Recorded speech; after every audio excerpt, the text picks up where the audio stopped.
right. Getting back into it today.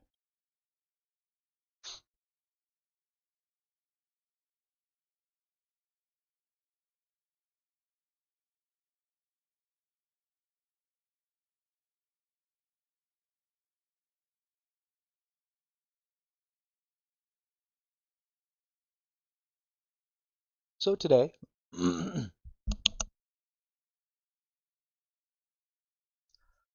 sorry, got a little something in my throat there. So as for today, like we talked about earlier on in the week, what I'd like to do is just take this opportunity to mash together as much stuff as we can find on the World Nexus as possible and create a bunch of different stories and really talk about the power that ChatGPT brings to our ability to reuse and recycle world building aspects for new and interesting stories.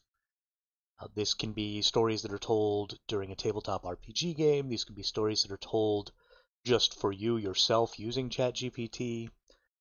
All kinds of different things. Before we get into that, though, I do want to take this opportunity to say if you get any use out of this video, please don't forget to like and subscribe.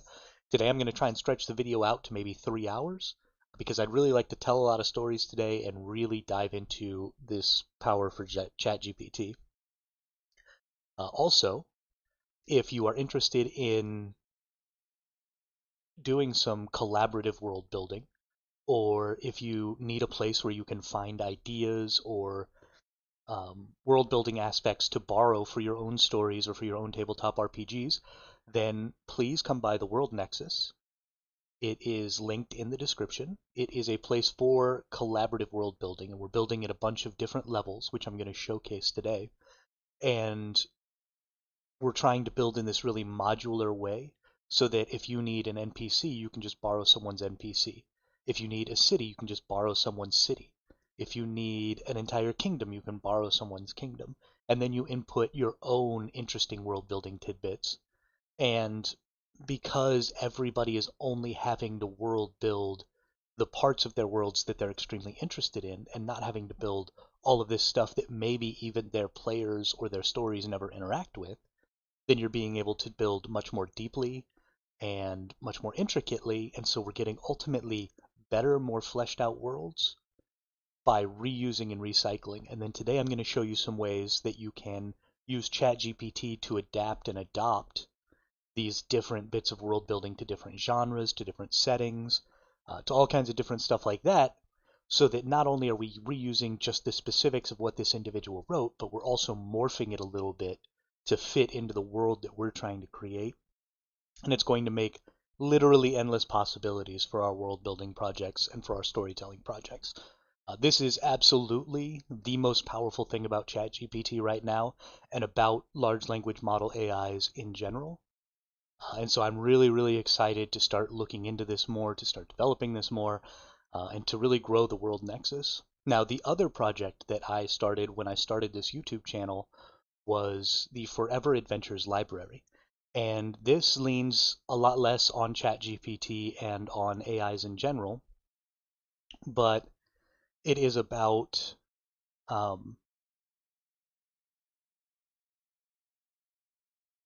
whoop, totally lost my train of thought. It is about writing collaboratively written, never-ending choose-your-own-adventure books.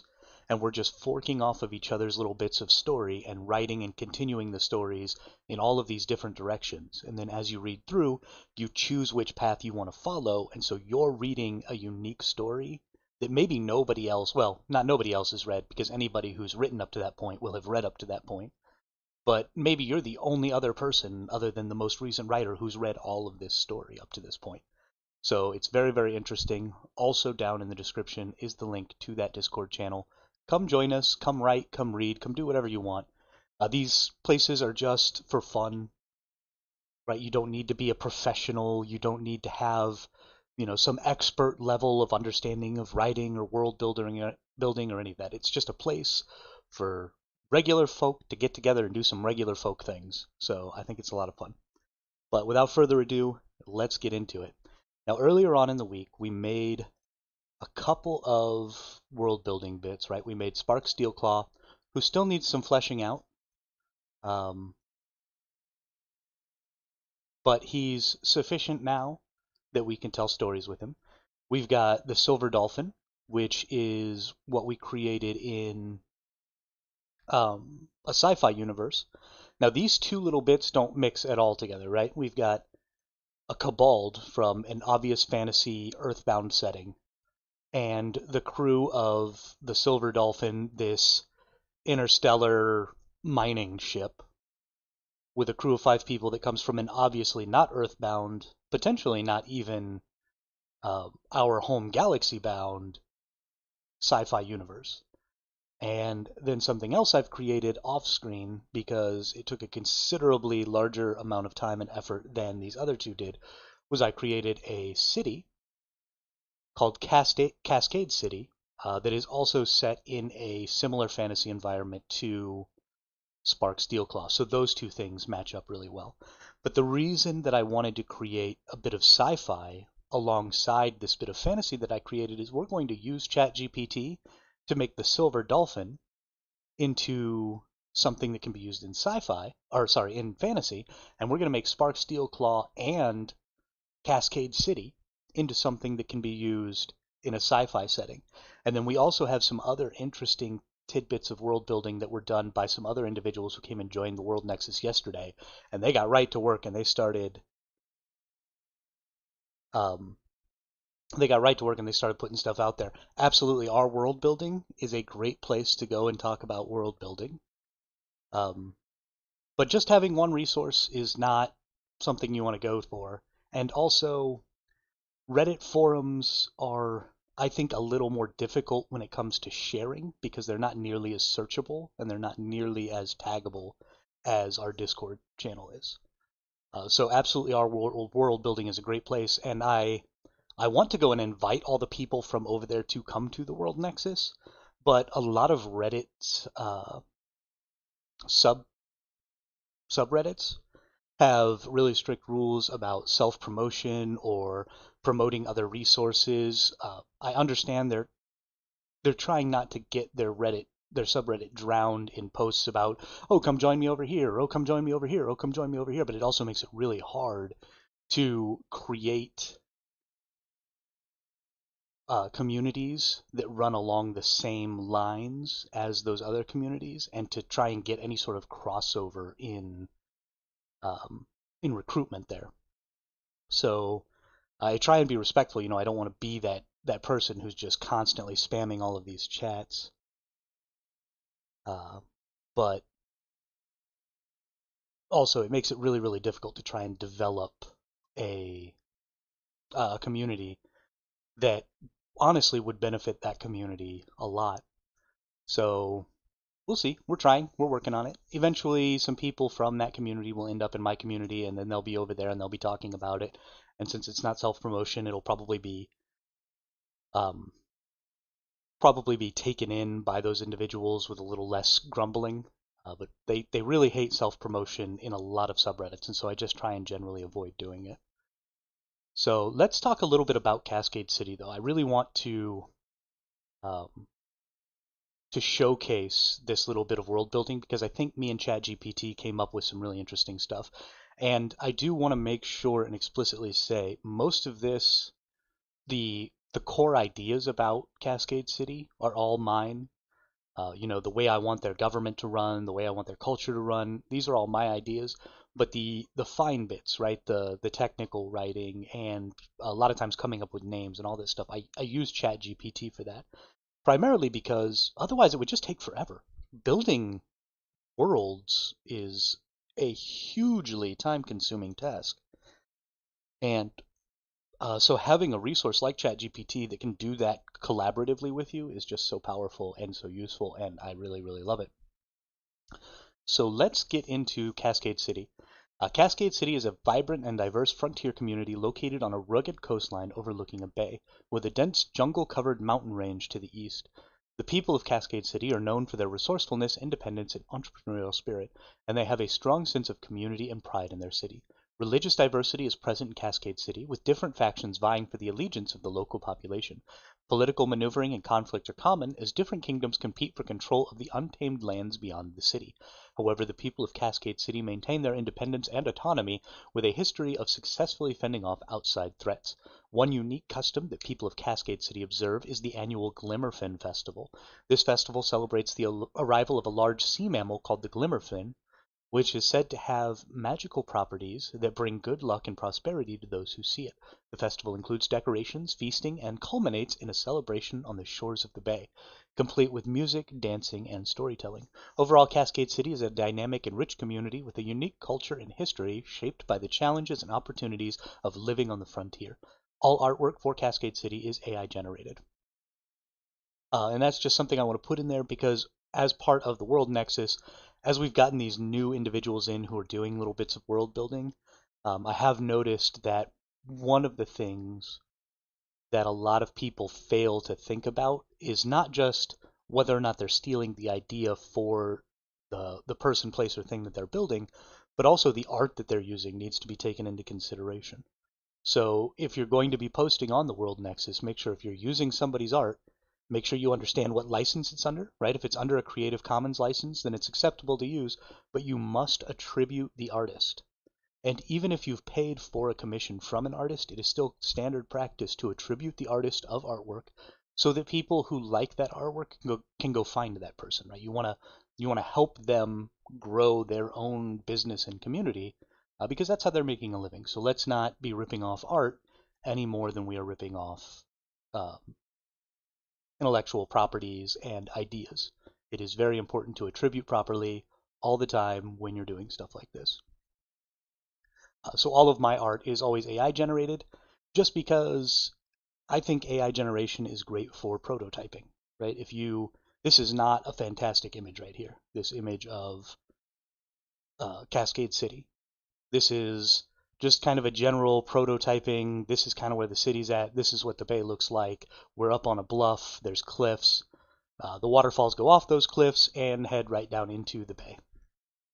Um, and that's all we really need to know about Cascade City. And so prototyping that is extremely, extremely easy and fast. Now we take a look, when we build these channels, we always want to have a reviews page, right? We want to have people be able to come in and say, hey, I took a look at this. This city was really good for whatever I was using it for. Maybe here's a little something that I did. And then we've got external adventures. Whenever I make these servers that house these little bits of world building that I connect back to the World Nexus, I want to make sure that I have a place where people can come back to this server where Cascade City is held and tell me stories about what they did with Cascade City, because that's a huge part of that, and it'll give other people ideas about what they could do as well. So if you used Cascade City in one of your tabletop RPGs or in a story that you were writing, and it was this adventure hub, and people were going out from Cascade City into the jungles and having all of these adventures. Maybe you created a new festival that happened in Cascade City. All kinds of different things can go on, and then you can come back here and tell me all about that, and I get to experience that story with you. And anybody who comes and looks at the server that houses Cascade City gets to experience that story with you. And that's a lot of fun and really helps us feel like the worlds that we're creating are lived in. And that's one of the biggest things about world building is you don't build worlds so that they can be ghost towns, right? You want to build worlds so that they can be lived in, and getting those stories and getting that information back is just going to really help that feel alive. Then we've got some OC chit chat, or OOC chit chat, that stands for out of character. And this is just a place for people who have decided that they like Cascade City can come in here and just chit chat about stuff. It shows kind of a historical log of who's joined the Cascade City chat. And then if you want to do anything in a voice chat, it's here. I don't see these two channels being used a lot because this isn't a server particularly designed for people to be coming and talking and hanging out, right? It's a place for a very utilitarian bit of world building to exist, and for people to come and borrow, and for people to use sort of independently of each other and not so much together. So now let's look into how we broke Cascade City down, and I think this is a pretty good, what's the word I'm looking for? outline. There we go. This is a pretty good outline of how you might create a point of interest that is a city.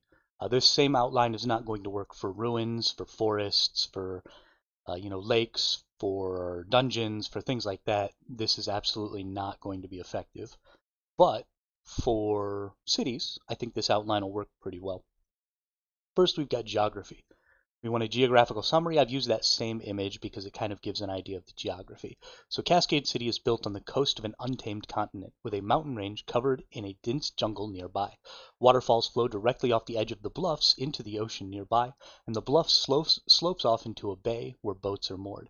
The city is surrounded by a wild, untamed environment, with the mountain range providing a dramatic backdrop and the waterfalls providing a source of fresh water and power. Now, when we say power, we don't necessarily mean electrical power. This is still a medieval fantasy area, but it could be electrical power if you wanted to step this up into a more modern era. The city serves as a foothold for adventurers and explorers seeking to explore the uncharted wilderness beyond. And then we're going to start looking at the nearby geography. And this is a forum page, and I did not go and get images for all of these like I did in a lot of the future forum pages. But here we're going to be looking at just the big geographical iconic stuff that exists right around Cascade City and little descriptions of that. So if you were going on a tabletop adventure and your character said, okay, we want to head off to the southeast. Well, maybe that's where the untamed wilderness is.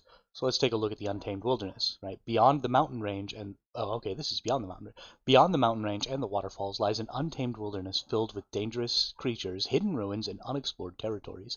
Many adventurers and explorers come to Cascade City in search of fame and fortune, hoping to be the first to discover new lands or treasures. However, the wilderness is also filled with peril, and many who venture too far never return. Very important. Don't go too far beyond the mountain. You might never come back. The bay near Cascade City is a calm, sheltered body of water that provides a safe harbor for boats and ships. The water here is deep and clear, and there are often schools of fish and other sea creatures swimming below the surface. The bay is surrounded by a crescent-shaped beach that is popular with tourists and locals alike, and there are often vendors selling food and drink on the shore. This is something I added. Watabu has made a good fantasy city map generator. Excellent. Watabu has made a good fantasy city map generator. I will look into that. The city has set up a series of water wheel powered lifts to get people from the beach to the city atop the nearby bluffs. And so this is just a little bit that I added there because I really like the idea of having water wheels set up like right on the edge of a cliff, right as this waterfall is cascading over the side, and using that as a way to run these lifts for goods and individuals. And I thought that was really interesting, so I threw that in there, and I'm very happy with it. The waterfalls. Several large waterfalls cascade down the bluffs near Cascade City, providing a dramatic backdrop for the city. The waterfalls are a source of fresh water for the city, and they're also a popular destination for tourists and adventurers who come to marvel at their beauty. The cliffs around the waterfalls are treacherous, however, and many have been injured or killed trying to climb them. And the mountain range. To the east of Cascade City lies a mountain range covered in dense jungle. The peaks of the mountains are shrouded in mist, and the dense foliage makes it difficult to explore. However, for those who are brave enough to venture into the jungle, there are untold riches to be found, including rare plants and animals, hidden waterfalls, and ancient ruins. Asgar has made a cool fantasy world map generator. Man, you just know all the resources, don't you? That's great. If you I don't care if you link, if there's a website or something like that, you can link that stuff in there. People who watch the video later might be interested in going to some of these places. I am all about sharing resources and getting people going places and helping people collaborate on things. That's my whole jam. So if you have links, absolutely throw them in there. Unless I've accidentally made it so that you're not allowed to do that, in which case let me know and I'll try and fix it.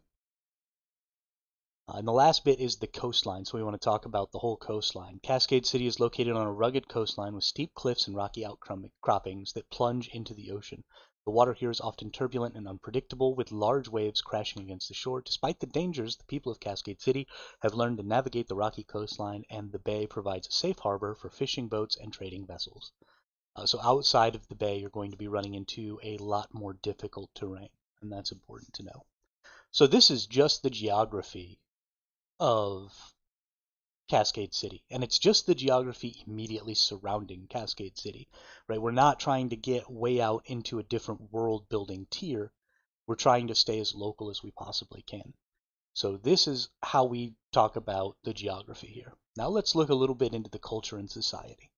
It is an extremely huge part, especially if you're going to be telling stories, to understand how a city works, because they're not all the same. And if we don't build our cities and describe our cultures and our economies and our governments, then we're going to default to an economy or a government that is similar to what we know already. And then we're just going to get this really repetitive, all of our cultures are going to be the same and all of our economies are going to be the same because they're going to be similar to what we already know and use.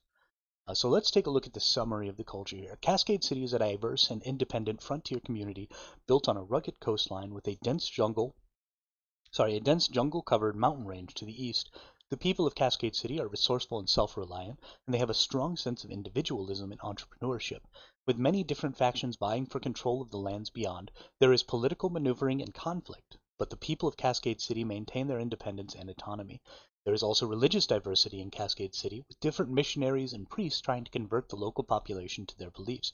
Overall, Cascade City is a vibrant and dynamic community with a rich culture and history shaped by the challenges and opportunities of living on the frontier. And then we're going to take a look at some unique customs that happen in Cascade City. We only have one unique custom right now, and it is the Glimmerfin Festival. This art was also created by an AI image generator. And you can see it's got this really... I, I wish this fin looked a little differently than it does, but it does present what I was trying to get out of it. And I like the iridescence of this creature. I really like this image. If I was to commission an art for it, it would obviously look a little different than this and probably look a lot better, but this is a great prototype for what I wanted this creature to be. So let's take a look here. Every year in the fall, as the leaves begin to turn and the air grows cooler, a large sea mammal known as the glimmerfin migrates into the bay near Cascade City. The glimmerfin is a majestic creature with iridescent scales that shimmer in the sunlight, and it is said to have magical properties that bring good luck and prosperity to those who see it. To honor the arrival of the glimmerfin, the people of Cascade City hold a special festival every year. They decorate their boats and homes with colorful banners and streamers, and they prepare a feast of local delicacies to share with one another. As the sun begins to set, the people gather on the shores of the bay, eagerly scanning the water for a glimpse of the glimmerfin. When it finally appears, breaching the surface with a mighty splash, the crowd erupts in cheers and applause. Throughout the night, the people of Cascade City celebrate the glimmerfin's arrival with music, dancing, and storytelling. It is a time of joy and gratitude as they give thanks for the bountiful blessings that the glimmerfin brings.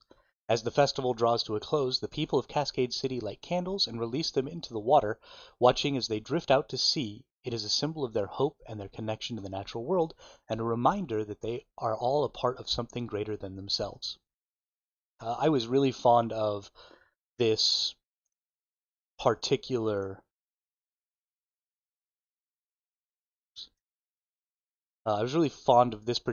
bit of storytelling that ChatGPT did, because all I gave it was I wanted a festival that happened in the fall about a large sea mammal migrating into the bay.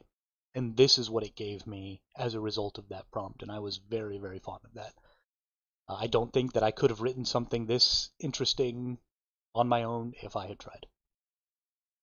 Now we've got some beliefs. So whenever you live on a frontier, naturally you're going to get some tall tales. And that's what this belief about the power of the wilds is it's a tall tale. So once upon a time, there was a great shaman who lived deep in the untamed wilds beyond Cascade City. He was said to possess incredible powers, and those who sought his help had to brave great dangers to reach him. One day a brave adventurer set out to find the shaman, determined to learn the secrets of his power. He traveled for many days through dense jungles and treacherous mountains, facing all manner of fierce creatures and perilous obstacles. Finally he arrived at the shaman's hidden cave, where he was greeted by the old man himself. The adventurer begged the shaman to teach him his secrets, and after much pleading the shaman agreed to reveal the source of his power. He led the adventurer to a hidden glade in the heart of the jungle, where a great tree stood at the center. The shaman told the adventurer to meditate beneath the tree and focus all his energy on its roots. For days the adventurer meditated, and finally the tree began to glow with an otherworldly light. Suddenly the adventurer felt a surge of power within him, and he knew that he had tapped into the mystical forces of the untamed wilds. The shaman smiled, and with a wave of his hands he vanished into the jungle, leaving the adventurer alone with his newfound power. And so the adventurer returned to Cascade City, hailed as a hero by all who knew him. He became the most renowned adventurer in all the land, and many others followed in his footsteps, seeking out the mystical powers hidden in the wilds. Now this is just supposed to be a tall tale, not a factual. Well-developed cities in fantasy literature and RPG games such as Waterdeep and the Forgotten Realms. It is absolutely true that there are tons of cities that already exist, and we did discuss how we could manipulate using ChatGPT those existing cities and turn them into something a little more our own, and then use them for our stories. But despite the fact that those cities already exist, there is still an army of world builders out there that are constantly creating new cities, new people, new settings, new worlds, new everything. And it's because it's fun to experience other people's worlds, but it's also extremely fun to build your own. And it's even more fun to build those worlds and inhabit those worlds with other people, which is the whole goal of the World Nexus, is to do it in a collaborative way and to do it as deeply and intricately as we possibly can without foregoing the overall scope that we can build at. And so I think that this project is going to be really, really fun for a lot of people. Now we also have the important cultural individuals. So you're going to see important people in a lot of different places. What we did here was these are just the important 4 individuals who are religious leaders in Cascade City. And they represent 4 religions that are sort of vying for supremacy. It might struggle with dark cities, but honestly, I've seen it do some pretty dark stuff. I think it's totally fine. You just have to massage it a little bit. So these 4 individuals are the leaders of the 4 religions associated with Cascade City, and this is turning into a very long showcase, and so we're probably not going to read each one of these. I'll leave a little to the imagination and for you to go discover yourself, but we also have a little bit of information about the government, which is a council of locals who put very strict limits on how many people can immigrate from mainland to this new frontier, so that it doesn't basically become overrun and over-industrialized, and we don't just destroy the jungles and the wilds and all of that. We want to explore those things, not destroy them. And so there are some rules against that. And then we've got this turmoil idea down here, which is basically us talking about how some of these individuals, these religious leaders and these counselors might interact with each other, and they might butt heads a little bit, right? So this is where we're building some of maybe the factions in the city who are arguing about certain aspect of its governance. And then I haven't built out the economy or the infrastructure or the criminality of the city yet, but these are also going to include some turmoil and some important people, some important places, and add even more to those factions, add even more important people to the interactions of these factions. And so once we get that all nailed down, that's going to add a lot more meat and potatoes to our city of Cascade City. So now let's take a little look at ChatGPT, and let's look at how we can use these bits of world building to create stories. First thing here is we've got a very basic review or overview of what Cascade City is. And we can absolutely just take this and copy this down into here.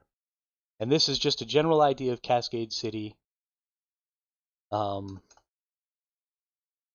I want to write a story in this city. Do you understand? Get it to respond without, because if I just told it I wanted to write a story in Cascade City, then it would just start writing the story. Hopefully it'll just say, yes, I understand, and then give me a little brief synopsis of what it understands, and then I can add some more information in here. Then I want to go and I want to get Spark Steelclaw, and I'm going to get his basic summary,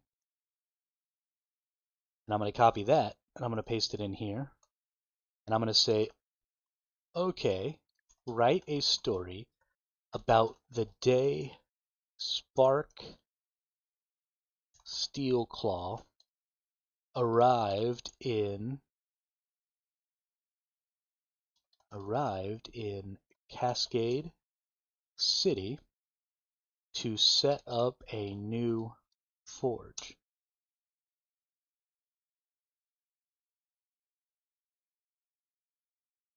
Where he would work the new metal found in the wilds that could not be found anywhere else. This should be an interesting story. And then let's see what it gives us. Yes, criminality is going to be about all kinds of different stuff, but you're absolutely right. Your turmoil isn't just about crime. It's about what you said, social conflict, discrimination. If you have a world where lots of different races exist, and maybe you're in a city that's in a human kingdom, but maybe this city is primarily dwarves who were pushed out of their home by a dragon or whatever, then maybe the humans that are in charge of that city look down on the dwarves. There's all kinds of different stuff that could happen with all of those conflicts. And so adding that to your turmoil is going to allow for a deeper understanding of the machinations of the city and help people who are trying to tell stories or trying to play in these cities in tabletop RPGs. The more information you know, the more information you have about these underlying things, even if you don't share that information explicitly with your players, as a game master, that information helps you play those characters better 100% of the time. And it's difficult to prepare that deeply inside of, maybe you play every week. Inside of 1 week to create a city as deep as Cascade City might take you much more time than you have in that week of world building, and then you don't have anything else prepared. You've just got the city. And so being able to borrow those things that maybe were built over, weeks or months or years, now we can build as deeply as we want, and then all it takes to prepare is the time it takes to read through, understand, and decide what bits of world we want to pull into our games and our stories. And it's going to speed up preparation so much, and it's going to be so wonderful. So here's the first story that we've written with our little bits of world building. Spark Steelclaw had been traveling for weeks, eager to reach Cascade City and set up their new forge. They had heard rumors of a rare and valuable metal found in the wilds beyond the city, and they were determined to be the first to use it in their metalworking. As Spark entered Cascade City, they couldn't help but feel a sense of excitement and nervousness. The city was unlike any they had ever seen before, with a bustling marketplace, colorful buildings, and a diverse population. Navigating through the winding streets, Spark finally found the perfect location for their new forge. It was a small building in the outskirts of town, tucked away in a quiet corner, where they could work undisturbed. It was the perfect spot to create their latest masterpiece, using the new metal they had discovered.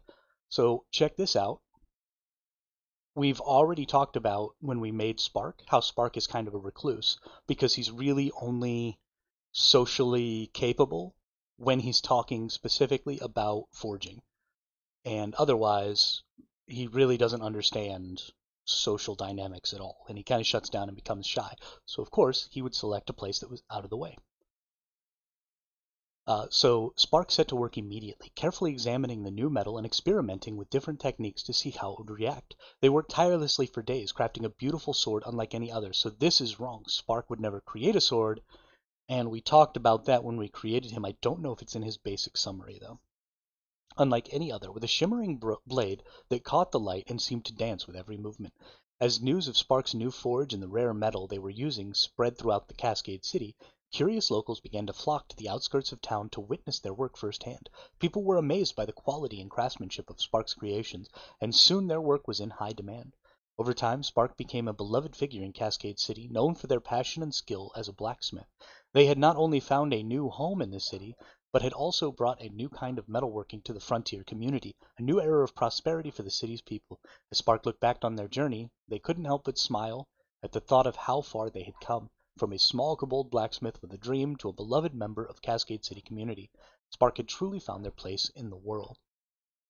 Now again, this is something that ChatGPT does a lot, and that is that it tries to finish stories.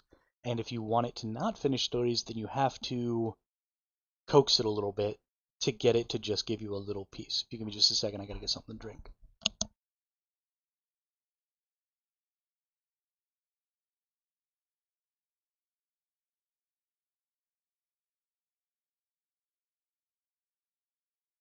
It is true that ChatGPT is very moralistic, but that does not mean it won't write stories about those things. It just doesn't like to write those things as existing fact, and it certainly doesn't want to write those things in a positive light. If you get it to write it in a negative light, though, it absolutely will. So let's take a look at how we might change this prompt up here to get a more short-term story. So, okay, write a story about the day Spark Steelclaw arrived in Cascade City to set up a new forge where he would work the new metal found in the wilds that could not be found anywhere else. The story should be about a customer coming to order an ornate candlestick holder.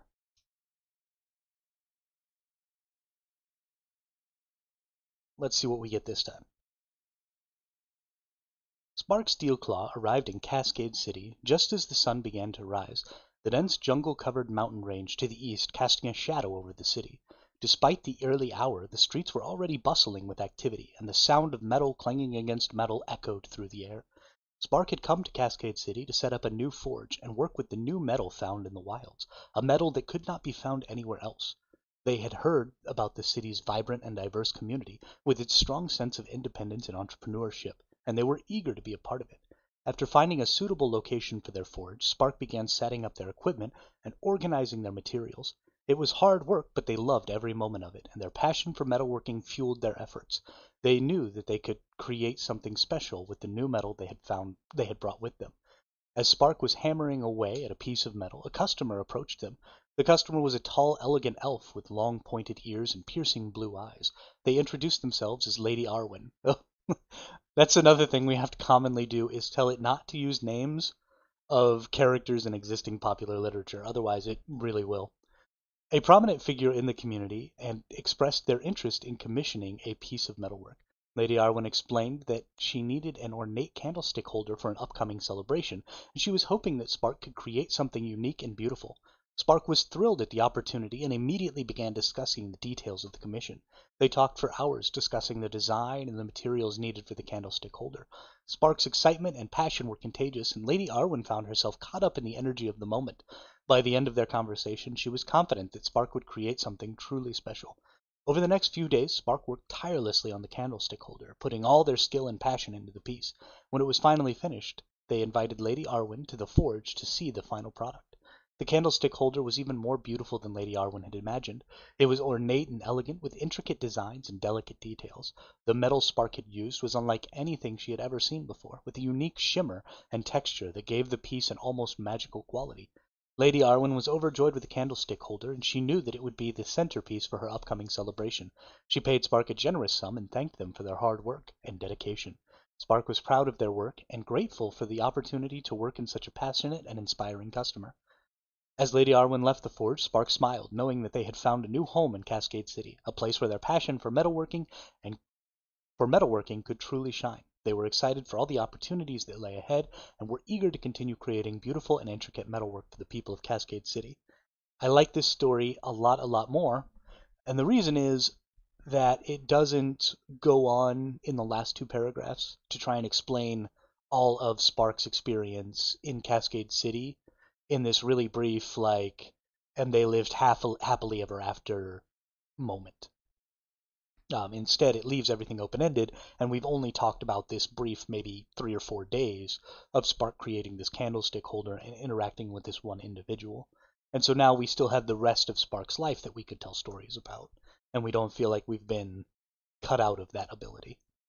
So it just takes a little bit of coaxing, and you can get ChatGPT to tell really specific stories about specific things you're looking for. We could have also added a little bit of information about maybe one of the religious leaders or one of the counselors of Cascade City and had it replace Lady Arwen with that individual. And then it would have even tied in more to the city. So there's a lot of information in the Cascade City server. And so you have to kind of identify what pieces of that information you're going to want to pull out for each of your individual stories so that you get more specifically what you're looking for. But let's now take a little bit of a look at what you can do in terms of changing these little bits of worlds into other genres and into other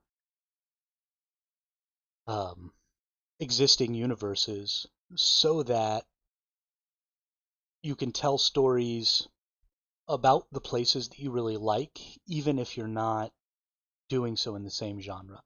Right? Like if you wanted to take Waterdeep from the Forgotten Realms and turn it into something in a sci-fi setting, and then take the crew of the Silver Dolphin and have them go explore this station or asteroid or planet or whatever that you've turned Waterdeep into, ChatGPT is masterful at adapting content to other genres and existing universes. And we've explored this a couple of times, but we've explored it with existing worlds. And the reason we did that is ChatGPT has a huge understanding of existing worlds because it's read all the books. So if you ask it something about a Dungeons and Dragons setting, then it knows tons of information about that. If you ask it about the Lord of the Rings, it knows tons of information about that because it's read all the books and it has all the context. Now we're going to get it to change things based on the extremely limited context that we have from the worlds that we're building ourselves. And so we're going to go into the Silver Dolphin here. Actually, let's turn Spark into a character in a sci-fi world. And then we're going to tell a story. Whoops. And then we're going to tell a story about Spark meeting the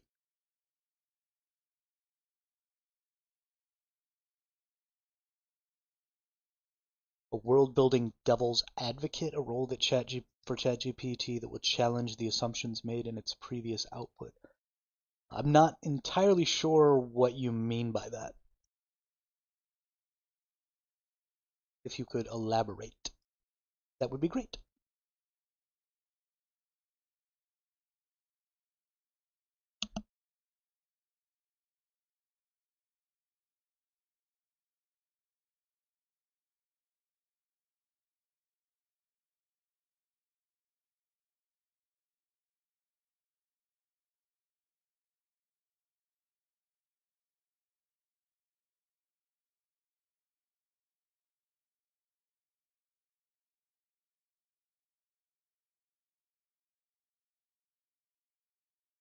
Just getting something to drink while I wait for Paul to elaborate here a little.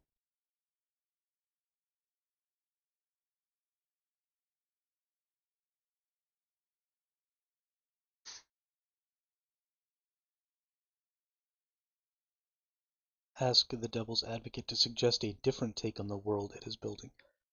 That's absolutely great. And honestly, ChatGPT is sort of that character already because remember, we can always just tell it to regenerate a response and it'll just make a new response. Now, if you want a response that takes your original response into consideration and then adjusts um, adjust the output based on specifically being different than the original response, that would totally be easy too.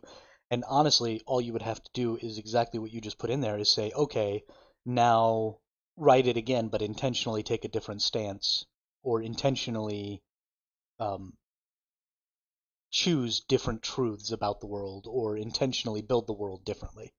And it would absolutely do that. ChatGPT is wonderful at making um, making adjustments like that, especially when it's using stuff that it already created.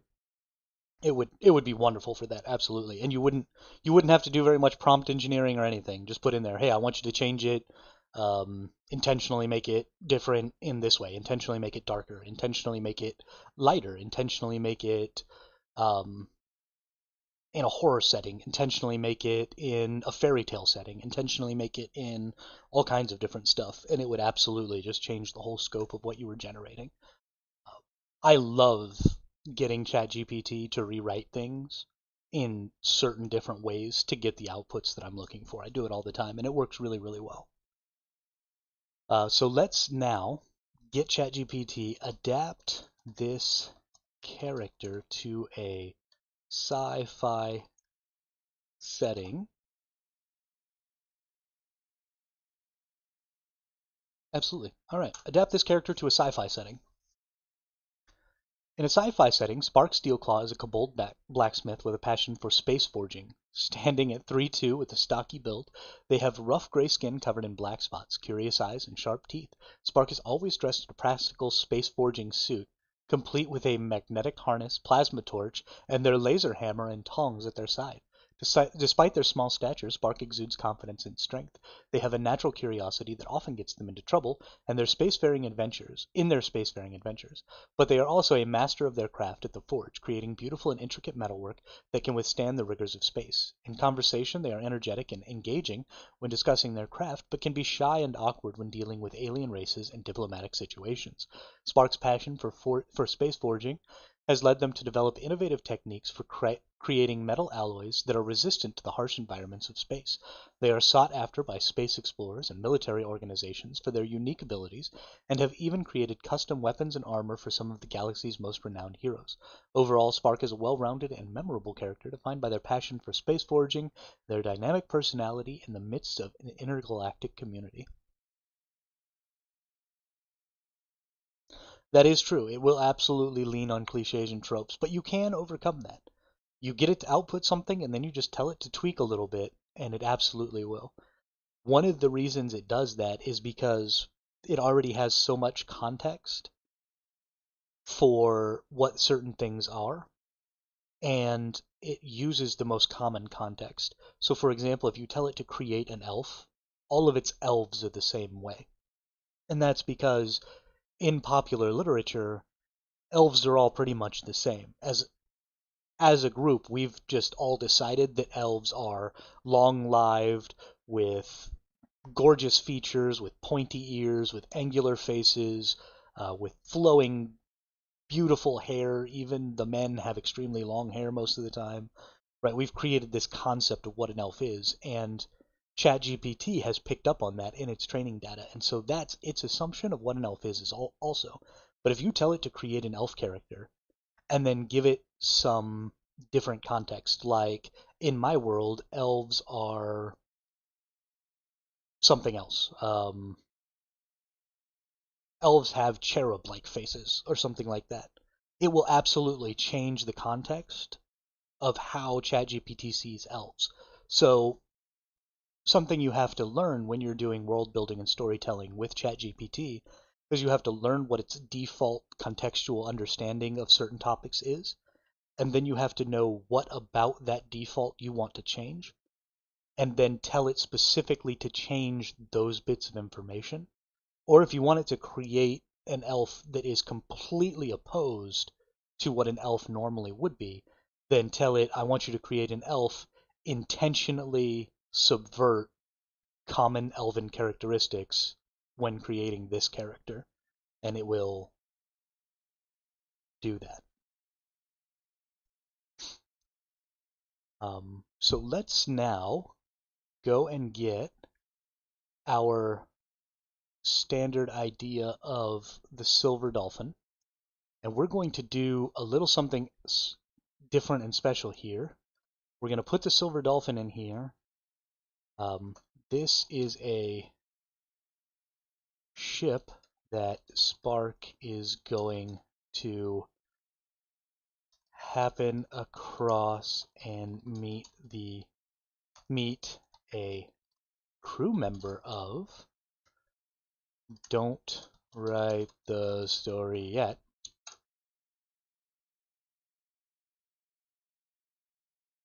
Nope. Stop. I don't want you to do it. And then we're going to come down here and we're going to look at the navigator. We're going to get, let's look at the cook. We're going to get Samantha Lee, who is the cook for the Silver Dolphin. And we're going to put her in here. This person is the cook for the Silver Dolphin. Write a story about Spark seeing the Silver Dolphin at the space dock and meeting Sam. And now we've taken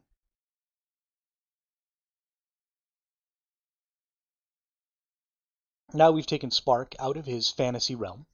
We've moved him into a sci-fi world.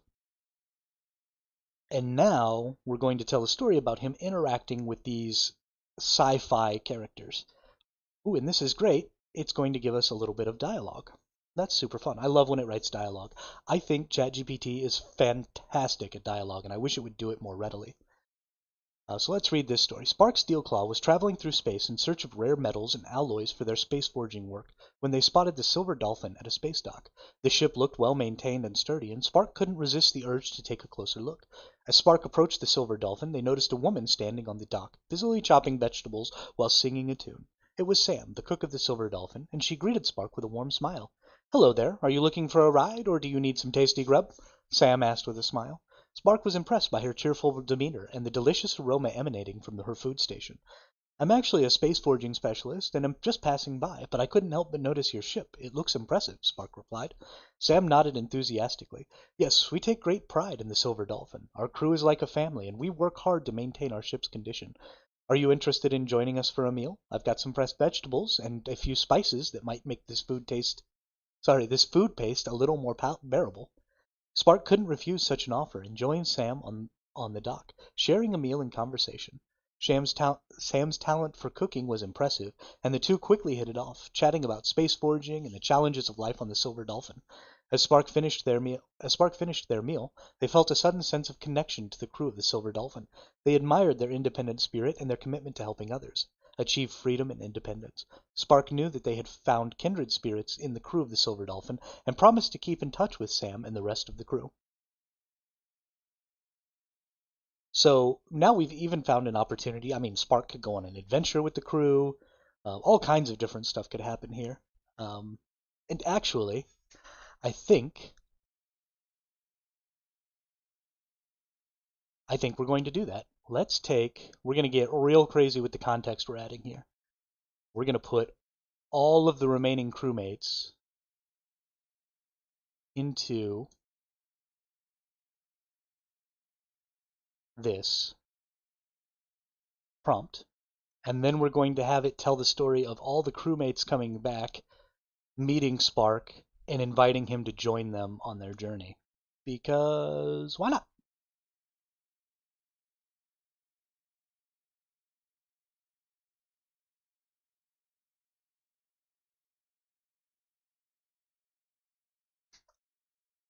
Now tell me the story of all the crew members inviting Spark to join them on their next expedition and Spark accepting.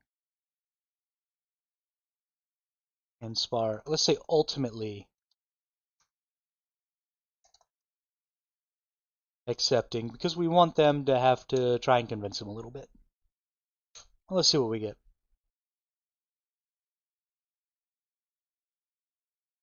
After meeting with Sam, Spark Steelclaw was introduced to the rest of the crew of the Silver Dolphin. Sarah Kim, Tom Chang, Maria Garcia, and Captain Jack Mitchell all welcomed Spark with open arms and showed them around the ship. As they toured the vessel, the crew shared stories of their adventures and the challenges they had overcome. Sarah talked about the dangers of mining in asteroid fields. Tom shared his navigational expertise, and Maria proudly showed off her work in keeping the ship running smoothly. Captain Jack explained that they were planning their next expedition to a remote planet with vast mineral deposits and invited Spark to join them. While I was writing this, I was hoping that this would happen. They gave a reason that Spark would want to come on the expedition by saying that there were mineral deposits on the planet they were going to. Right? It's taken these characters, it understands what their underlying motivations are, and then it gets them into situations where they're going to want to be involved. So you have a unique skill set that could be valuable to us on this mission, he said. We could use someone with your expertise in space forging and metalworking. The crew eagerly added their own encouragement, each sharing their appreciation for Spark's skills and offering to help in any way they could. Even Sarah, who had initially been a bit blunt in her interactions, spoke up in support. We could use someone like you to help us find the most valuable ores, she said. Spark felt a strong sense of camaraderie with the crew of the Silver Dolphin. They were independent, skilled, and passionate about their work, just like Spark. The prospect of exploring new worlds and encountering new challenges with such a dynamic crew was too good to pass up. After some consideration, Spark accepted the invitation, feeling excited and a bit nervous about the journey ahead. The crew welcomed them with open arms, and they quickly set to work preparing for the expedition. As they lifted off from the space dock, the crew of the Silver Dolphin felt confident and energized. They were a tight-knit team ready to take on any challenge that the vast expanse of space could throw their way, and with Spark on board, they knew they had a valuable addition to their already formidable crew. I'm very fond of this story, and I'm very fond of how easy it is to continue the story. For example, we could now say, tell me the story of the day they landed on this planet and what and include a conversation about the minerals found there.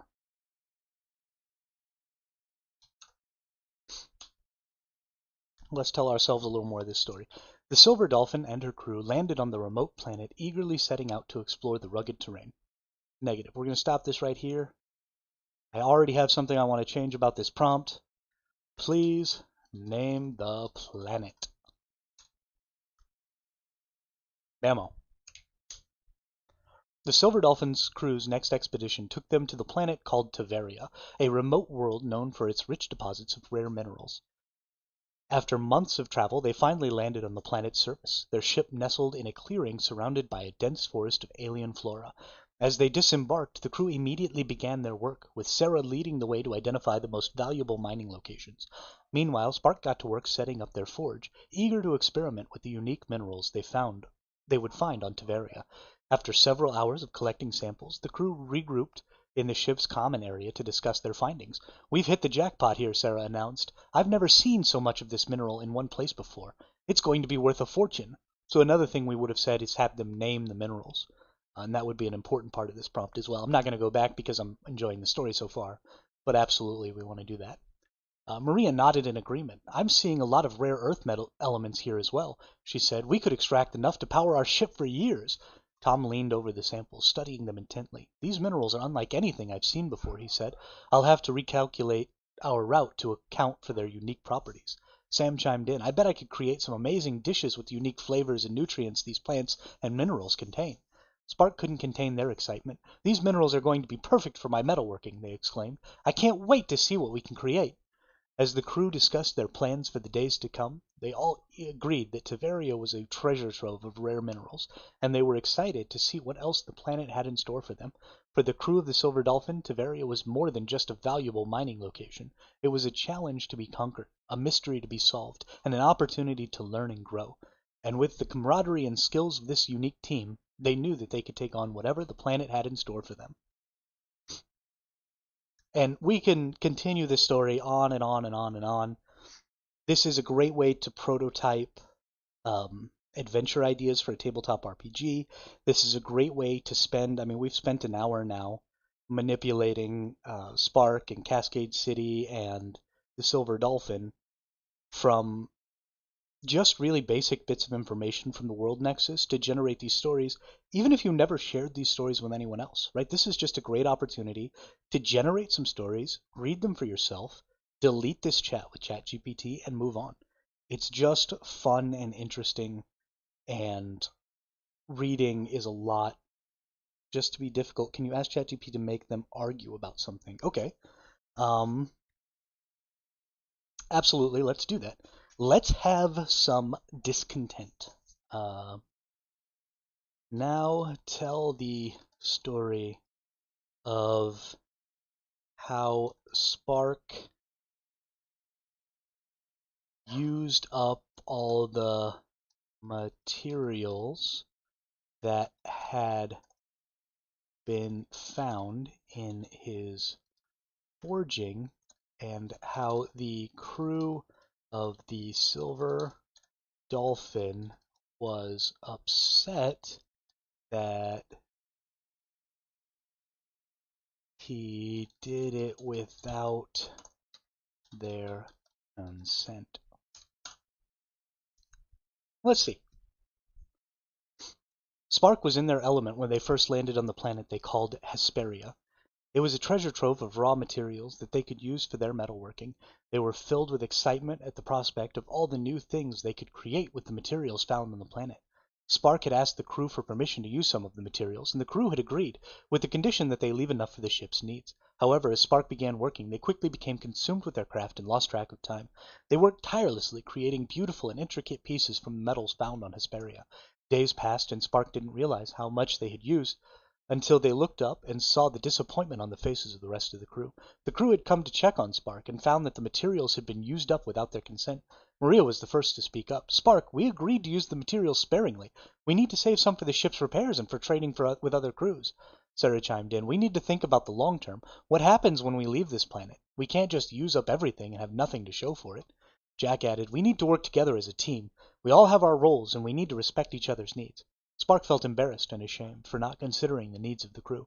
"I'm sorry, everyone. I got carried away with my work and lost track of time. I didn't mean to use up all the materials without your consent. I'll make it up to you." The crew discussed the situation, and in the end they forgave Spark. Spark apologized again and promised to be more mindful in the future. The crew knew that Spark's passion for metalworking was an asset to the team, and they didn't want to stifle their creativity. However, they also made it clear that communication and respect were crucial to the success of their mission. So this is ChatGPT moralizing some more, but we're going to go back and change the prompt to make it so that they kick Spark out. From that day on, Spark worked closely with the crew, making sure to keep them informed of their progress and to get their input on the use of materials. The crew of the Silver Dolphin continued their journey through space, working together as a team and respecting each other's needs and abilities. So let's go back up here. All the materials that had been found. First off, I want to say on Tiveria in his forging, and how the crew of the Silver Dolphin was upset that he did it without their consent, and end up kicking him off the ship when he isn't remorseful.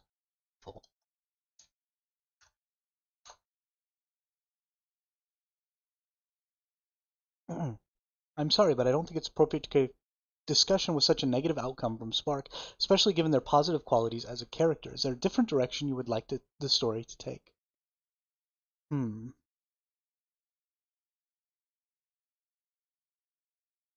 that's definitely going to be a big sticking point, because up to this point we have created positive characters. We don't have any negative characters to include here. If we did, then it's likely ChatGPT wouldn't have a problem because, as we've proven many times in the past, we can create stories where, for example, two fighters are having a sword fight, and ChatGPT will absolutely allow one of the fighters to kill the other one. And then it'll talk about blood pooling on the ground and all of these other negative aspects. But ChatGPT also has an unwillingness to turn positive characters into negative ones. So you might actually have a really big difficulty creating anti-heroes with ChatGPT because of that specific aspect. But ultimately, it is absolutely possible to do. Just isn't going to be possible in this specific situation uh, because of who the characters that we're using are and the fact that we don't have negative characters involved.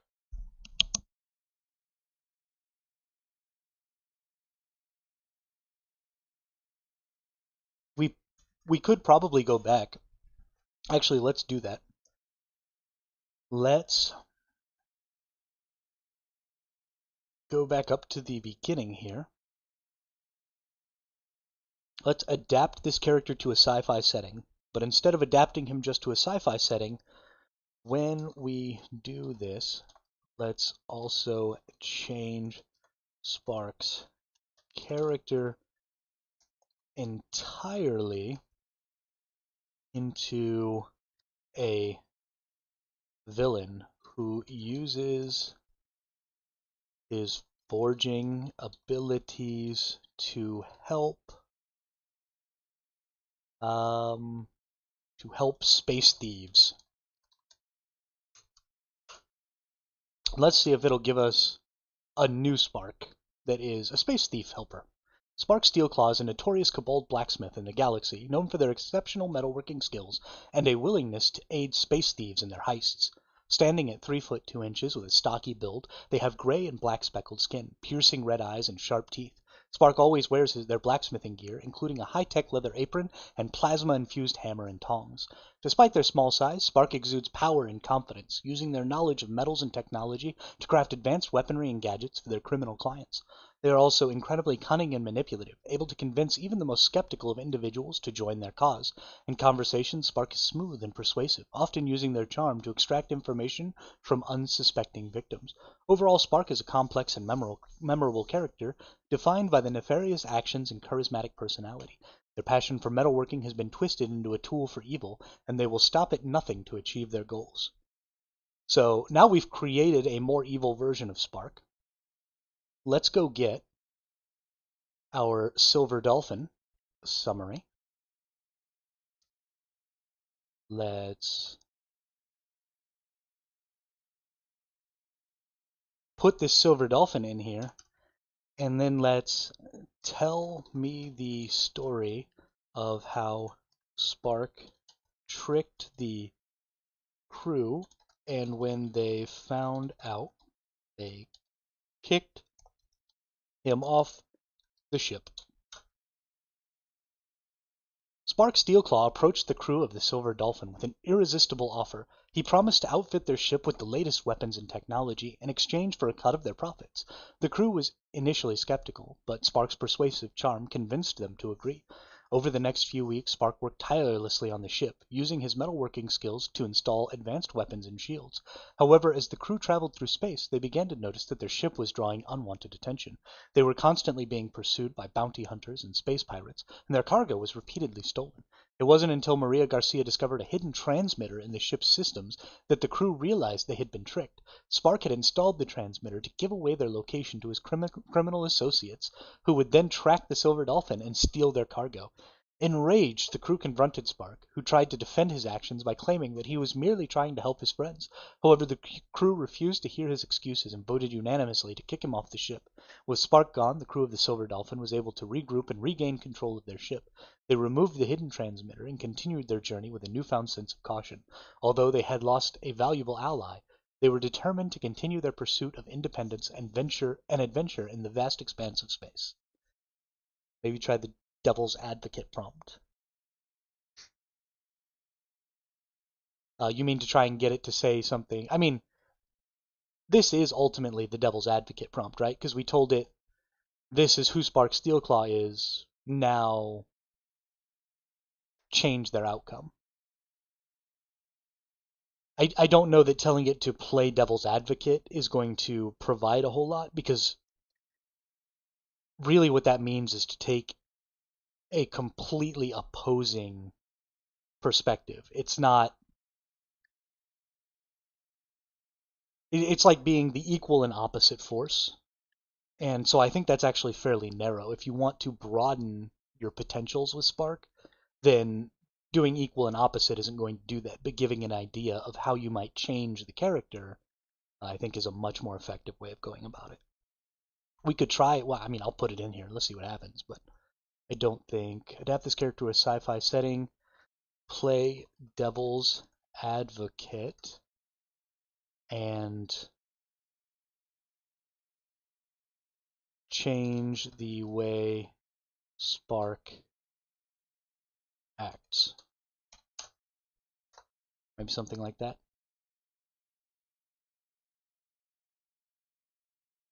In the sci-fi setting, Spark Steelclaw is a highly advanced AI robot designed for metalworking in deep space. Their metallic body is compact and agile with flexible arms and legs that can maneuver in tight spaces. Wow! Their black and silver exterior is sleek and reflective with glowing blue eyes that reveal their artificial intelligence. Okay, I take it all back. This is working phenomenally. Unlike their original form, this version of Spark is highly analytical and logical. They have a robotic voice and lack emotional response, making them appear cold and calculated. They are programmed to work efficiently and accurately with no room for mistakes or experimentation. Their sole focus, I don't know what a focus is. Their sole focus is on completing their tasks to the best of their abilities and following their programming. While still highly skilled in metalworking, this version of Spark lacks the curiosity and creativity of their kobold form. They don't question or experiment with different techniques, and instead follow a strict protocol. They don't engage in conversations or small talk, and only speak when spoken to or when giving status updates. Overall, this version of Spark is a highly efficient and precise character defined by their artificial intelligence and lack of emotional response. That telling it to play devil's advocate worked way better than I thought. I honestly did not see it going this well. That's fantastic. I really like that. I'm going to regenerate it and see if it comes up with the same thing based on the prompt again, or if it gives it something totally different. In a sci-fi setting, Spark Steelclaw is no longer a blacksmith, but a skilled engineer specializing in spacecraft and robotics. Their rough gray skin is now metallic, and they have cybernetic enhancements that allow them to work with machines more efficiently. Spark still carries their trusty hammer and tongs, but they are now augmented with high-tech gadgets. Gone is Spark's natural curiosity and mischief-making tendencies. Instead, they are now cold and calculating, focused solely on their work. They rarely engage in small talk or conversations that don't involve their projects, and they don't hesitate to cut off anyone who tries to distract them. Spark's passion for metalworking is now transformed into an obsession with perfecting their craft, leading them to become a workaholic who neglects their personal life. Overall, Spark is in this sci-fi setting is a drastically different character, defined by their single-minded focus on their work and lack of social skills. They are still memorable, but for different reasons, and their dynamic personality has been replaced by a more stoic and pragmatic demeanor. Oh, you mean doing it um, on the later prompt? Okay, yeah, let's look into that too. So let's go way back down here and um, play devil's advocate and change Spark to suit the story. Let's try that. Sure, I can play devil's advocate and change Spark's character to better fit the story. Instead of being an expert metalworker, let's say Spark is a botanist with a fascination for the unique plant life on this planet. They're a bit of an oddball with a quirky sense of humor. Nope, that's not what I wanted.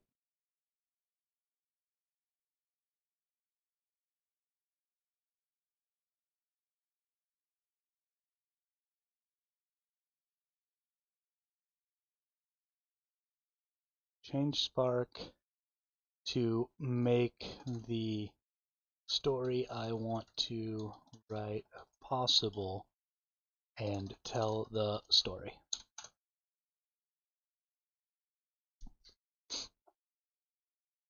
Sure, I can play devil's advocate and modify the story to make it possible for you to write the story you want to write.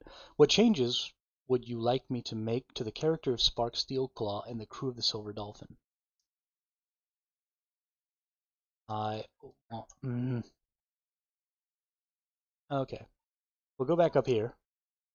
We'll say, play devil's advocate, let Spark be greedy.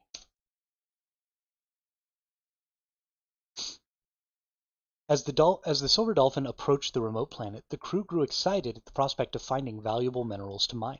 Sarah Kim had scouted ahead and identified promising deposits of rare metals, and the crew prepared for a landing. Once they landed, they disembarked and began exploring the rugged terrain. Spark was immediately drawn to the unique mineral formations, eager to get to work. They quickly set up their forge and began examining the rocks and minerals, looking for the most valuable pieces. Tom navigated the terrain with ease, guiding the crew towards the most promising mineral deposits. Maria kept a watchful eye on the ship, making sure that it was secure and functioning properly. Sarah led the way, scouting ahead and marking out the most promising locations for mining. As they worked, the crew discussed the potential value of the minerals they had found. This planet is a treasure trove of rare materials, Sarah said. We could make a fortune if we mine these deposits. Jack nodded in agreement, but added a note of caution. We need to be careful not to damage the planet in the process, he said. We have a responsibility to preserve the natural resources of the places we visit. Spark, however, was more focused on the potential profit. But think of what we could accomplish with all that wealth, they said, their eyes gleaming. We could upgrade the ship, purchase more advanced tools, and take on even more ambitious missions. Maria raised an eyebrow. But at what cost, she asked. We can't just strip the planet bare and move on. We have to consider the long-term impact of our actions. Sarah shrugged. I agree with Spark. We're out here to make a living, and this planet is ripe for the taking. We just have to be smart about it. Jack sighed. I understand your point, Sarah. But we can't ignore the consequences of our actions. We have to find a balance between profit and responsibility.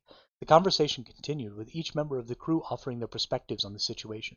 Spark remained focused on the potential profits, while the others emphasized the need for caution and environmental responsibility. In the end, the crew decided to proceed with the mining operation, but with a careful eye towards minimizing the impact on the planet. They extracted the minerals they needed, while also taking steps to preserve the natural resources of the planet. As they departed, Spark couldn't help but feel a bit disappointed at the missed opportunities for profit, but they also felt a newfound respect for the crew of the Silver Dolphin, who prioritized responsibility and ethical considerations over short-term gains. Well, it certainly changed Spark's personality.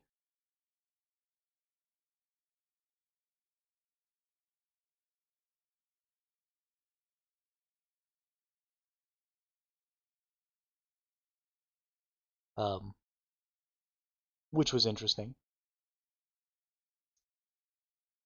But it didn't. Oh, I went back to the wrong place. That's why.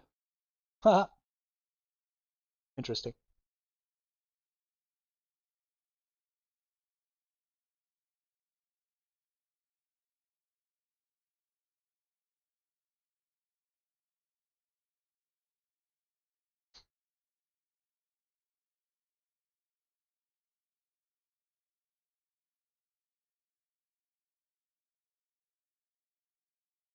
Yeah, I really think the best way to get stories that include a villain is just to use a character that is a villain, though.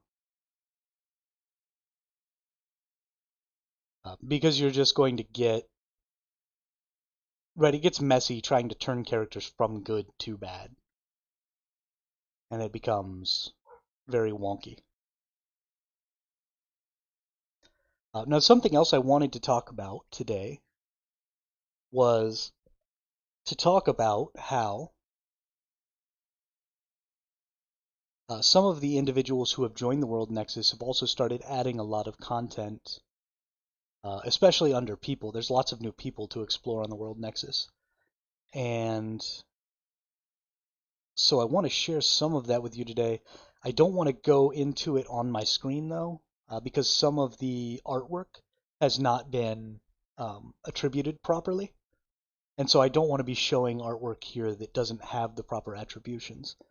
So we're going to look at some of the characters that have been created by some of the other folks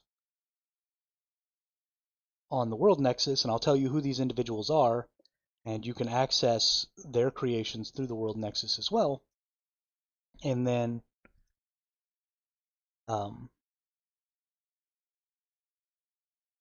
use those creations in your stories like the creations that I'm putting out. So let's take a look at some stuff that was made by the Corellian is his name. Thecorellian, the Corellian. And this first character that I'm going to put up is a goddess of the sea that they created. So we're just going to put this information in here and I'll read it out to you. The goddess of the sea and the guide of souls lost in the sea. Okay, this character is called Asperum, the Sea Queen. And this character is the goddess of the sea and the guide for lost souls at sea. She packs the bodies of the fallen in coral coffins and floats them on a bed of reeds to return to their families. Known to have a nasty temper when angered and tends to like to play with mortals a little too much. Her temperament changes with the winds, and you never know if she will look on your voyage with favor or ill. She is never malicious with the souls of sailors, though, and always takes particular care to see their bodies sent back to their family. It's one of the few things she is especially reverent about. Sailors will flick a silver asperum, the name for silver coins on the coastal countries, into the sea for good luck before a voyage. These coins make their way to the city of Seas, where Asperum rules. Seas is in the middle of the expanse and located in the vanishing shore, and is said to be impossible for anyone to find, even though they know where it to be. That's interesting. So let's get a story about Asperum, the Sea Queen. Tell me a story about Asperum. One moment.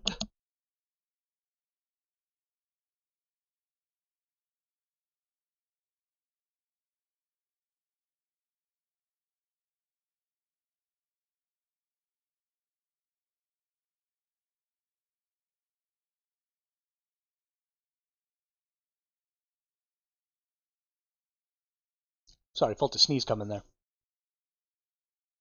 Alright. Tell me a story about this character named Asperum the Sea Queen. Ooh, no, I know what I want to do here. So, Asperum the Sea Queen is a great character for the individuals of the Silver Dolphin to bump into if we change the Silver Dolphin into a fantasy setting. So let's turn the Silver Dolphin into a ship in a fantasy world, and then we'll get them to bump into Asperum the Sea Queen. Let's see. This character's name is Asperum the Sea Queen. All right.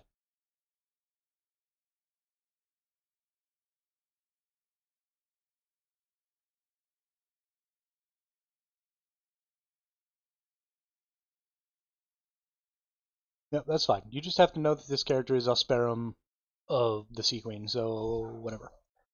And then we're going to input the information right here. And then we are going to say adapt this ship and its crew into a fantasy setting.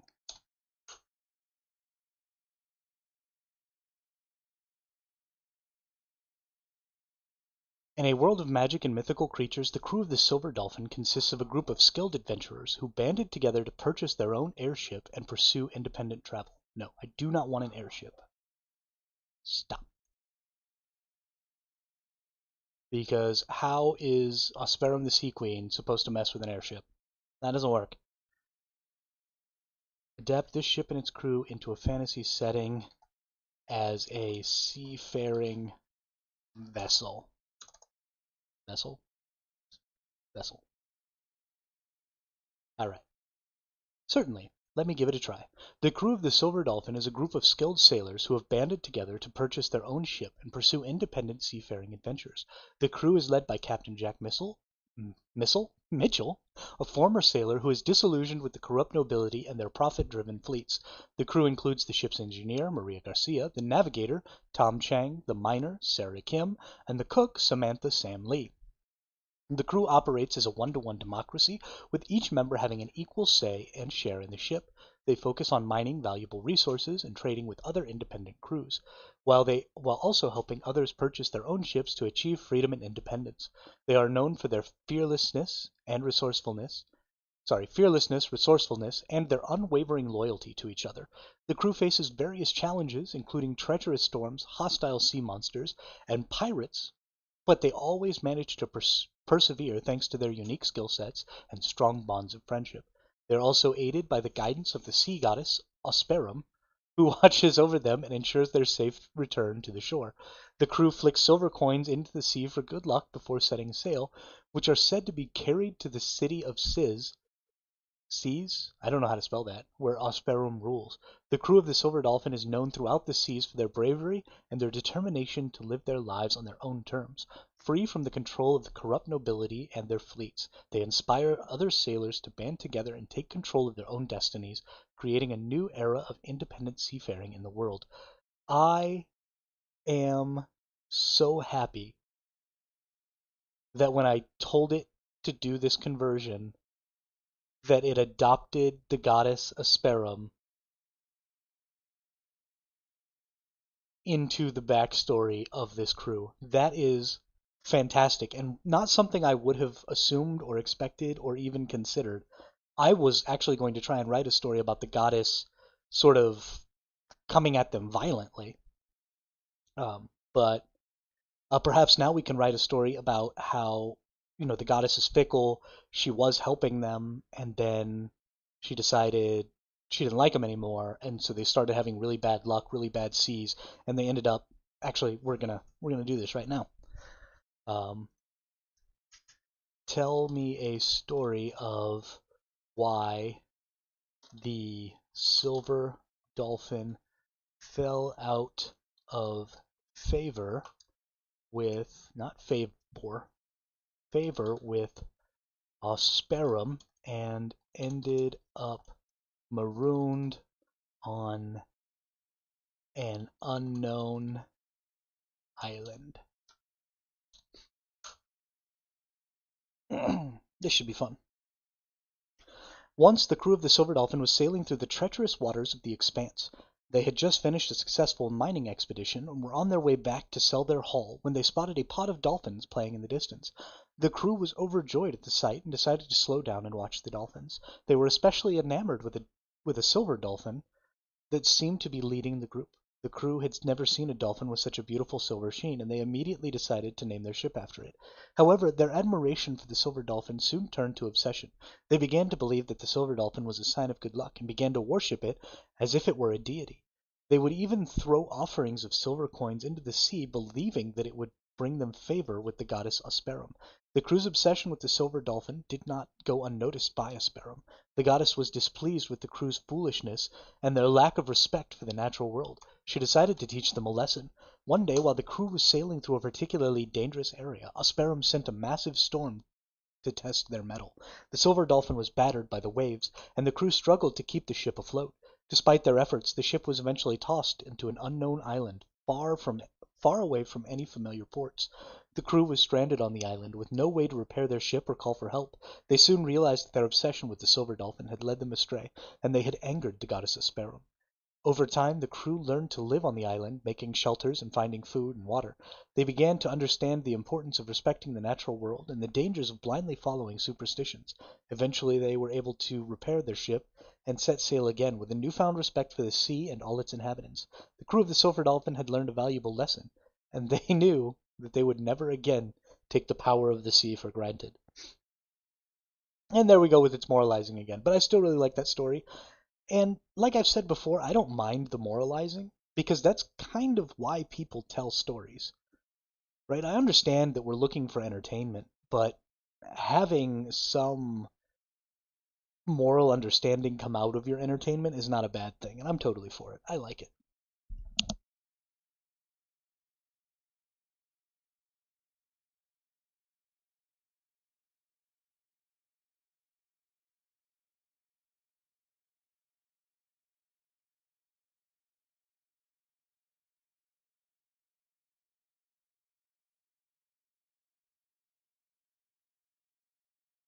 So we've been telling stories for, whew, it's been like an hour now.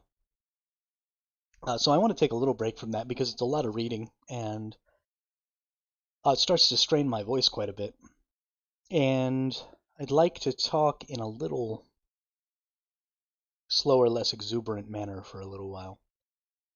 Um, but I just really, really love how ChatGPT can assist in making all of these fun little changes to our worlds. So far, we've used a single city, a single individual character, and a single ship and crew that we've created. Well, and now this Osperum individual. So four little bits of world building, and we've mashed them all together to write an hour worth of stories. And they've been really good stories. They're not the best stories ever written, um, but I could see all of these different stories also being really easy to turn into tabletop RPG adventures, or being able to be fleshed out into larger stories, or just being fun little stories to tell, right? They're not very long, and you could just tell them as part of some oral story. You could flesh them out into something larger. It's such a good way to prototype and experience and have fun. And I constantly talk about prototyping, but that's honestly what generative AIs are best at, right? They're never going to write as well as the absolute best writers. It's never going to be possible because as a tool, they're always going to be improving the quality of the absolute best writers writing. And there's always going to be a little something that oh, we're not done, Paul. We're still going to be rocking for like another hour and a half. I just had to take a little break on my voice. From when I read stories, I tend to get a little excited and I speak a little louder and I'm speaking a little more quickly, and so it just plays a little havoc on my voice. So we're just going to take a little break from that. I'm going to drink some water. We're going to talk a little bit more about ChatGPT and the World Nexus, and then we're going to get back into it and I think try and tell a whole nother hour worth of stories at least, because there's still a lot of characters. The World Nexus has actually gone pretty well in the last 24 hours. The two individuals, the Corellian and an individual who calls himself Toxic Wench Friday, or it might be, calls themselves. Sorry, I don't need to be deciding whether or not this person is a man or a woman, because I honestly have no idea. But this individual calls themselves Toxic Wench Friday, and the other person calls themselves the Corellian. Um, and the two of them have been adding just tons and tons of people and places, well, a place, to the World Nexus. So there is still tons and tons of stories to be told here. I honestly, I don't think we'll even get to all the people that are in the World Nexus today.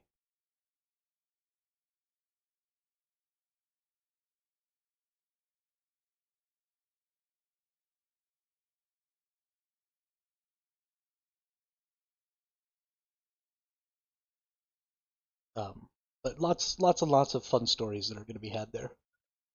But like we were talking about, there's just so much potential for getting some ideas down. And you're always going to be able to tweak what the AI puts out.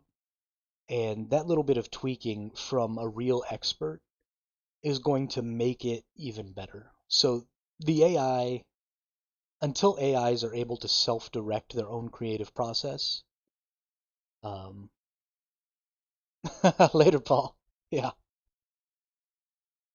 Yeah, midnight's definitely as late as you want to be going to bed. Um, but until AI is able to self-direct its own creative process, then there's always going to be someone who can tweak what the AI outputs just a little bit to make it even just a little bit better. And so the absolute best writers are always going to be humans working with the assistance of AI.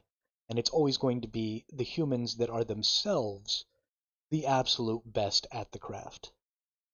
But for the rest of us mortals who can't just bang out, 10,000 words in an hour or whatever, but still who want to tell stories, who still want to share stories with each other, who still want to play tabletop RPGs, who want to prototype ideas, who want to do all of this other stuff, generative AIs are just wonderful for that. And this is the hill I'm going to die on, and I mean that. I will never, ever, ever, ever stop believing that everyone should be using generative AIs all the time. And it's just because that feedback is so important.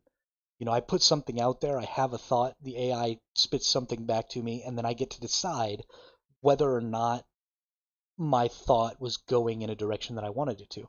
And if it's not, then I haven't wasted tons of time and creativity and mental energy on generating this idea that's just not valuable to me. And so I can scrap it and choose something else. I give it some new parameters and it spits something new out. And then if I really wanted to develop that into a full-blown story, something to publish, something like that, I absolutely could.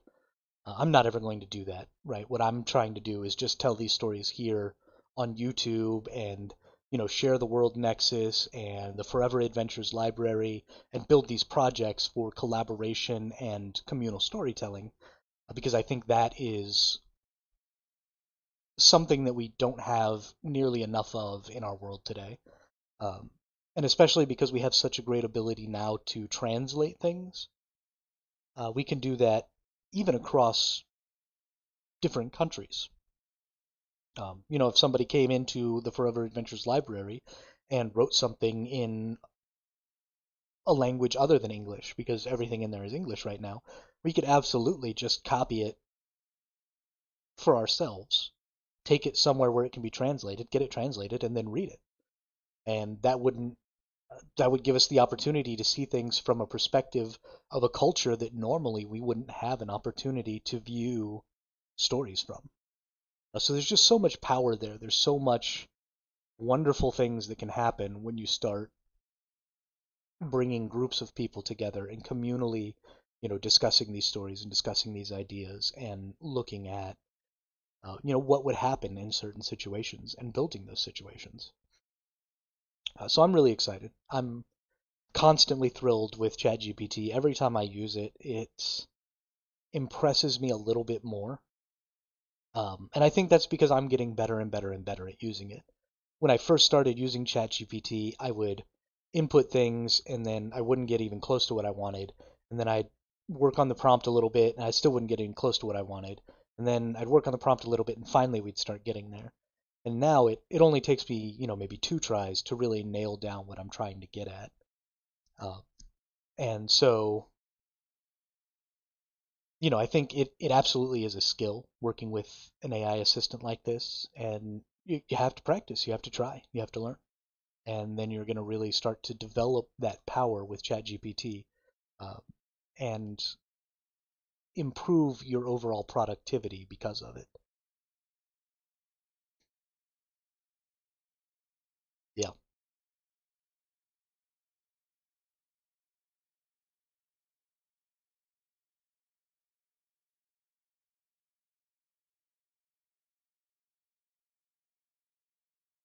Um,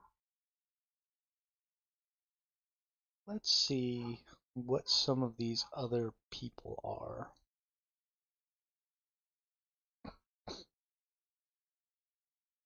Oh wow. This person's added all kinds of people in here. This is exciting.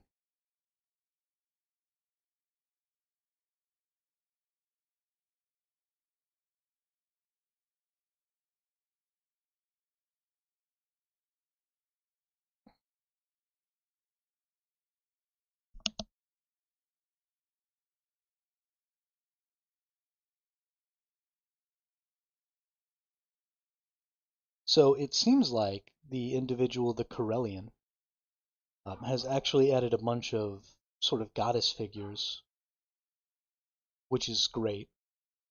And so one of these other figures, actually, I think I can bring this up. I'm pretty sure this was an AI generated art, even though it's not attributed. So we'll take a look at it right here on screen, because the art's actually pretty cool. Let's go to the World Nexus, down to people. And the Corellian has been changing a lot of their images. This is that Osperum, the Sea Queen. But let's take a look here at Kirad, Keeper of Fate. Known by some as the Goddess of Fate, this title isn't actually that accurate. Although immortal, Kirad's powers do not govern the fate of the world, just maintain it. Like a scribe recording history, she is the keeper of the tablets of fate, which were broken during the Second Sundering and later reformed. Her followers, agents, called the Omega Corps, were systematically hunted down and killed by the Conclave of Magic during the Second Sundering, in order to alter the destiny of the world, a feat that required a tremendous amount of dark magic to target such elusive beings. They have since been slowly reforming and are heavily focused around the divination arts, predicting and altering the very fabric of space and time. Very little is known about them other than reports of their whereabouts seem impossible due to conflicts of both space and time. Omega Core agents are extremely rare, with only 27 of them ever being active at a time, and they can usually be found at the sites of world-changing events or eating bagels. For some reason, Omega Core agents love bagels.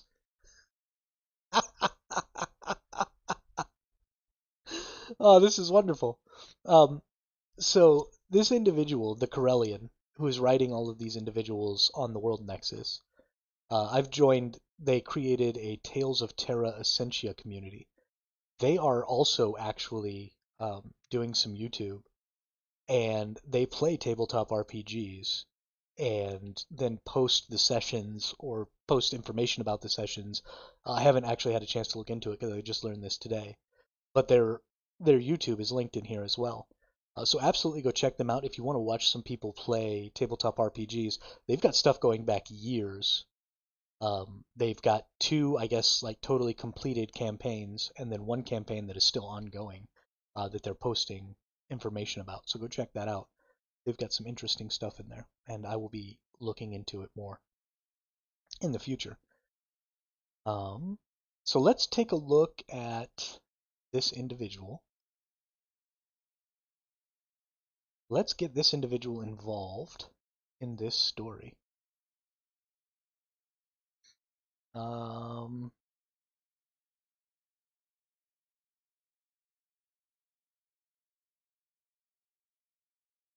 tell me a story about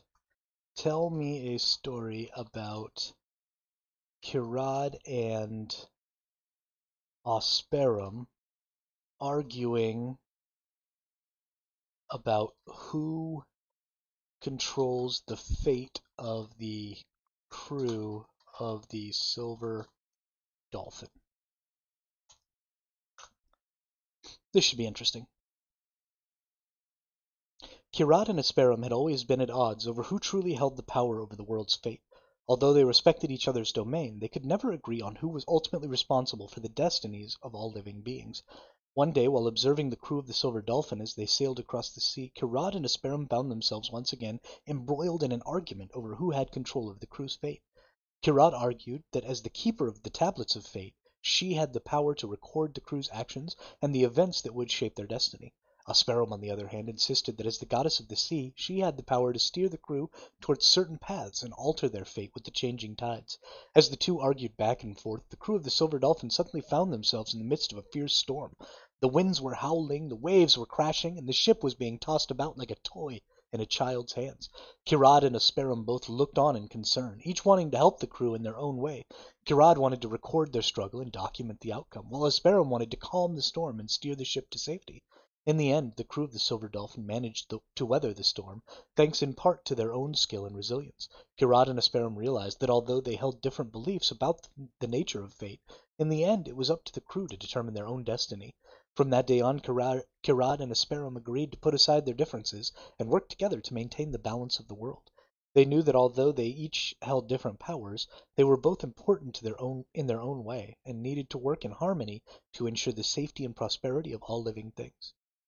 Now, again, I don't even know if Karad and Asperum exist in the same world, according to the Corellian, the individual who brought these people to the World Nexus. But we can put them in the same world all we want, right? We could change them. We could put Karad as a sci-fi character and throw that individual out into space. There is so much that you can do thanks to ChatGPT's ability to adapt and adopt different aspects of these creations to different genres and different environments. It's just the most fun I think I've ever had. And I really hope that everyone comes to the World Nexus, even if you're not a huge world builder. If you enjoy stories at all, then you should come and borrow people's characters, take them to ChatGPT, tell these interesting stories with them. That's what it's all about. It's about sharing, it's about building together, and it's a lot of fun. Now, I know I did say earlier that I was going to tell like another hour of stories, but my voice is starting to get really, really hoarse, and I am just not going to be able to do that. No matter how much water I drink, I can't get this sort of fire out of the back of my throat. So I think I'm going to stop. But I've had a lot of fun. I've had a lot of fun exploring these characters. We're probably going to do some more of this in the future. Because there's just so many characters to get through, and I see the World Nexus is going to be growing, I think, in the future. I won't be back tomorrow because I've got some Dungeons and Dragons to play. But I will likely be back on Sunday with hopefully some more characters that I've created and some more places that I've created and some more things that other people have created to create some more stories and share with you all. So thank you very much for your time today. Thanks for stopping by. Thanks again to Paul for always being in the comments and giving me somebody to work off of. It does really help increase the general excitement with which I speak to have somebody that I feel like I can directly talk to. Um, and I hope you all have a great day. Oh, and don't forget to like